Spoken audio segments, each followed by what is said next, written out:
America's homeless epidemic is getting worse by the day. You see it everywhere. But instead of fixing the problem, the left's preferred solution is virtue signaling. A first-hand look at the city's homeless crisis.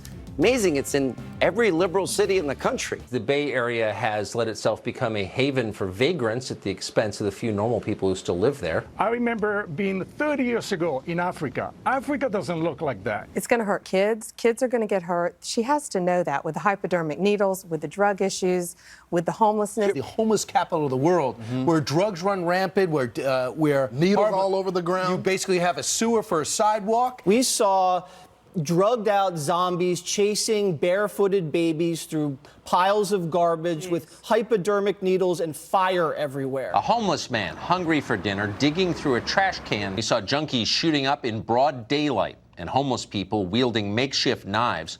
One threatened to stab our camera crew because we were filming there. The latest example of that is this trash that has been piling up in downtown Los Angeles, resulting in typhus and so on.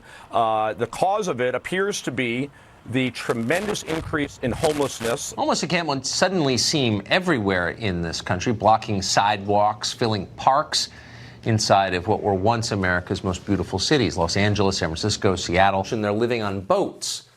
And not quaint boats off Sausalito or yachts. No, the third world country 30 years ago looked like California right now. This is third world stuff.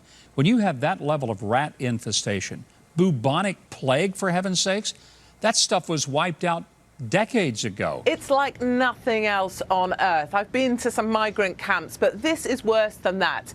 It is one big sea of human waste and effluent and rats and filth. And the number of rats there just outweighs the population. Environmentally friendly cities seem to be the dirtiest, filled with garbage and needles and the scattered debris of homeless encampments.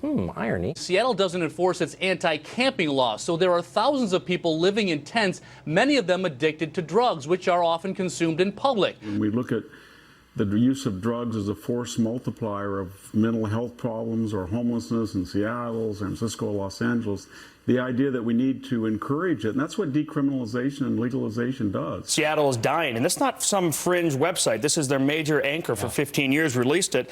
And the problem is the police are not enforcing the laws. They're allowing people to feel threatened. They're allowing garbage everywhere. And it allows, junkies to run wild, homeless people to run wild. Because as Greg said, no one wants to be the bad dad. Right. No one wants to come in and get tough and clean stuff up and knock heads together and institutionalize people and clean up the streets because they can't handle it. There are people sleeping perpendicular on the sidewalk in puddles of urine. Why do people put up with that? Why doesn't someone say, get out of here? I'm sorry, you don't have a right. You don't own the sidewalk. You can't do this. My kids are here. Where are those people, the normal people? So what this really is a guilt transfer, isn't it? I mean, so it used to be when someone made your life worse, made your neighborhood uglier, stole from you, it was that person's fault.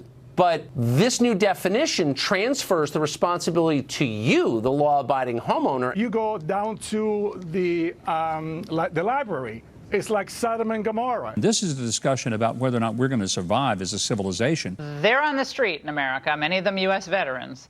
But we're supposed to tell the taxpayers, Dan, okay, guess what? It's $18 billion a year now. The cost of full health care, full on for 20 million illegals, will be a lot higher than that. The illegal, by the way, should be thrilled.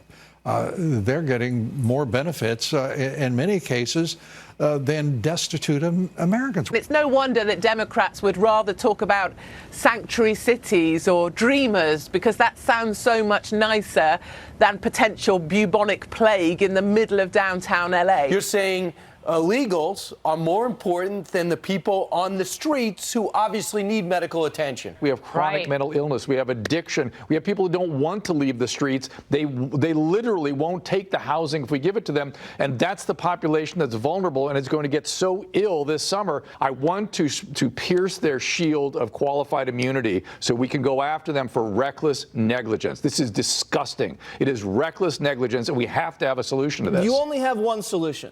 You bulldoze the 50-block radius and you institutionalize everybody and detoxify them, and then you let them out. Some kind of military operation to clear up that area. I mean, it's like sex, drugs, and rock and roll.